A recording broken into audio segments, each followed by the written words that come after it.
Engathi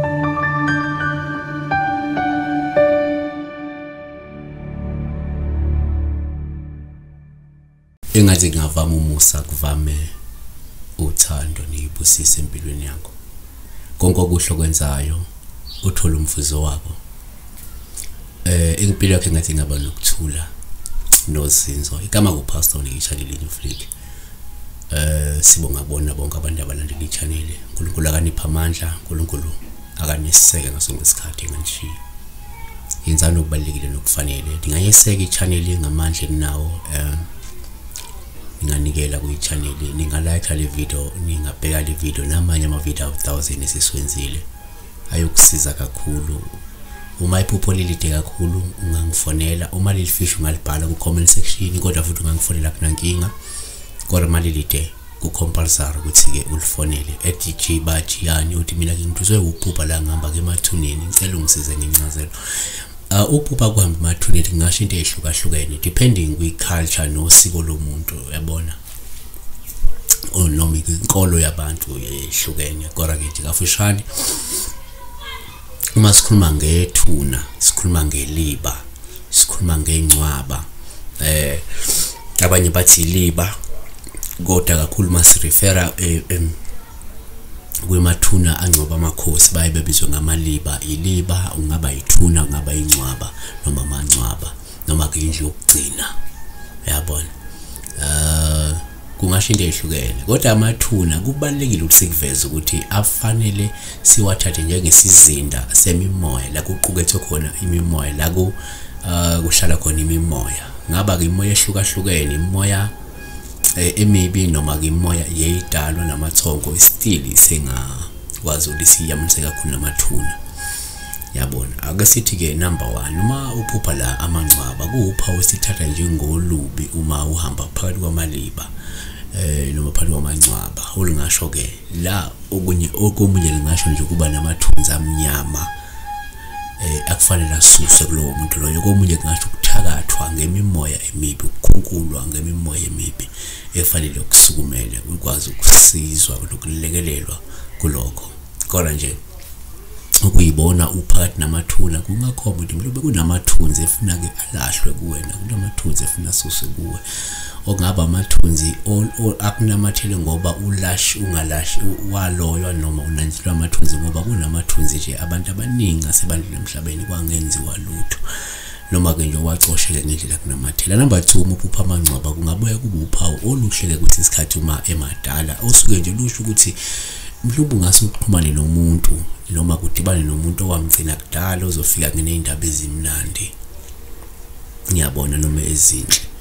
Number 3, umuphupha futhi amangcwaba kuwuphawu esingalithatha njengolubi uma esemasha. Kwabanye kusho lokho ukuthi kukhona umuntu osukumazi ozokushiya noma ozonishiya ozondlula emhlabeni. Number 4, uma uphupha futhi amangcwaba kuwuphawu lobuma evulekile. Lokhu kungasho ukuthi ngase kushone umuntu omaziyo noma kunomuntu omaziyo ozoshona, yabona. Number 5, futhi uma uphupha amangcwaba kuwuphawu olubi, yabo. Uma evulekile lungaqwashisa ngosizi, ngendumalo, inkathazo noma isifo okanye indaba ezibhlungu ezizayo, yabona. Asithi ke okwesithupha uma uphupha futhi amangcwaba uphawu olubi kwesinye isikhathi uma evulekile. La evulekile lungakuqwashisa ukuthi kumele uqaphele futhi ukhuleke ngamandla, kungenjalo ungase uyithole uvalelwe ejele noma uvalelwe ejele. Kuyenzeka kwabanye uma ebona ithuna livulekile kukhombe yesisifo, kukhombe inkinga nosizo oluzoza, indaba ezibhlungu isizozo. Kwabanye kukhombe lo muntu lona kungenzeka kunento eyijele esinemjeqeza engenzeka igcine ngena kuya, yabona.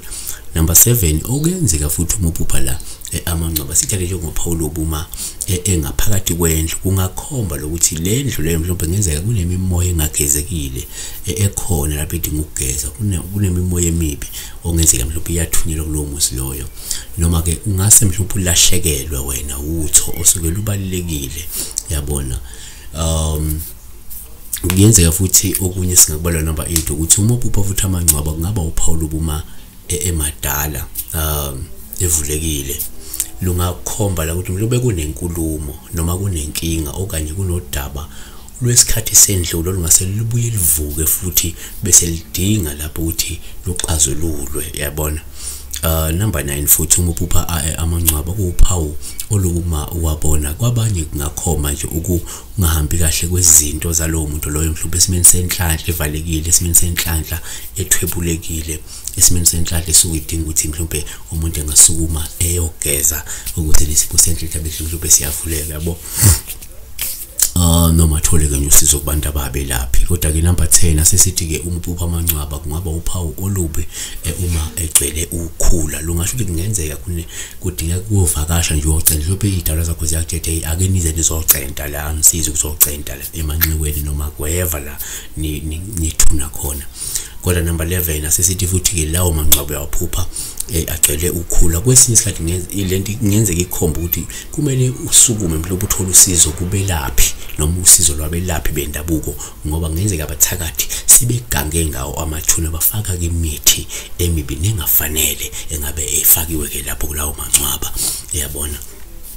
Lapho ukuthuntubeza nokuphazamisa isimo seyidalwa namathongo yabona base behamba befaka ke imithi engalungile. So sengavela ke amathuna noma amangcwaba engathi nokhula engathi mhlawumbe angcolile engathi mhlawumbe anizinto ezingafanele ngabe zikhona ngaba izibi ukhula ukungcola okuthile yabona. So besibheka nje kanjalo uma kukhona isishiya ngaphandle lokueda nawo indlela lokueda ngayo siyalekelelana siyabeka nje ithebeni nomunye abeke ithebeni nomunye abeke ithebeni kulula kakhulu kulula kubusisa.